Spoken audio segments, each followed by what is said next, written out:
पिछले कुछ दिनों में बोइंग 787 ड्रीमलाइनर प्लेन्स के साथ एक के बाद एक टेक्निकल इश्यूज सामने आ रहे हैं। अहमदाबाद क्रैश के तुरंत बाद ही कई फ्लाइट्स को या तो मिड एयर लौटना पड़ा या इमरजेंसी लैंडिंग्स करनी पड़ी। 13 जून को ब्रिटिश एयरवेज का एक बोइंग 787 विमान जो इंडिया जा रहा था, लंदन से उड़ते ही वापस करना पड़ा ड्यू टू फ्लैप मैलफंक्शन। 16 जून को एयर इंडिया के हांगकांग से दिल्ली आने वाले ड्रीम लाइनर में मिड एयर टेक्निकल स्नैग आया, जिसकी वजह से फ्लाइट को वापस हांगकांग एयरपोर्ट ले जाना पड़ा। 17 जून को सैन फ्रांसिस्को से मुंबई जा रही एयर इंडिया फ्लाइट में टेक्निकल प्रॉब्लम आई, जिसके बाद प्लेन को कोलकाता में उतारा गया और 17 जून को ही अहमदाबाद लंदन फ्लाइट कैंसिल हो गई ड्यू टू टेक्निकल ग्लिच।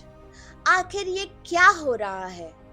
ये सिर्फ एक या दो केसेस नहीं है, एक पैटर्न दिख रहा है और इस पैटर्न ने एविएशन एक्सपर्ट्स को अलर्ट कर दिया है। बोइंग 787 ड्रीमलाइनर एक एडवांस्ड फ्यूल एफिशिएंट प्लेन है, लेकिन अब सामने आ रहा है कि प्लेन्स में फ्लैप्स माल फंक्शन कर रहे हैं। Backup power systems like RAM air turbine properly engage नहीं हो रहे, वाटर लीक्स हो रहा है नियर इलेक्ट्रिकल कंपोनेंट्स और कुछ प्लेन्स में सॉफ्टवेयर रीसेट इश्यूज रिपोर्ट हो रहे हैं, जिसमें सिस्टम्स फंक्शन करना बंद कर देता है आफ्टर कंटिन्यूअस यूसेज। यूएस की FAA यानी कि फेडरल एविएशन एडमिनिस्ट्रेशन ने already multiple safety directives issue किए हैं और इंडिया की DGCA यानी कि Directorate General of Civil Aviation ने भी एयर इंडिया के 787 फ्लीट में इमरजेंसी चेक्स लगाए हैं। ये वही बोइंग कंपनी है जिसके ऊपर पहले से ही 737 मैक्स कंट्रोवर्सी थी और जैसा आपने हमारे प्रीवियस वीडियो में देखा होगा, मल्टीपल विसल ब्लोअर्स ने क्लेम किया था कि बोइंग क्वालिटी कंट्रोल को इग्नोर कर रहा है।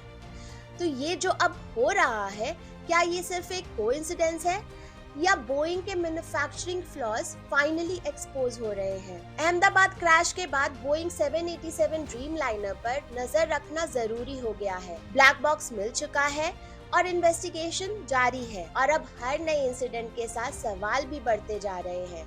शायद ये सब एक कोइंसिडेंस हो, शायद एक सिस्टम ग्लिच या शायद एक वेकअप कॉल जिसे समझने की जरूरत है बिना किसी को ब्लेम किए।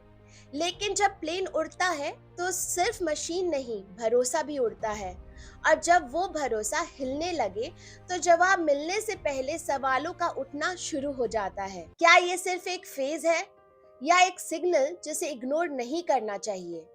ये फैसला वक्त करेगा और हम सब बस इंतजार कर सकते हैं।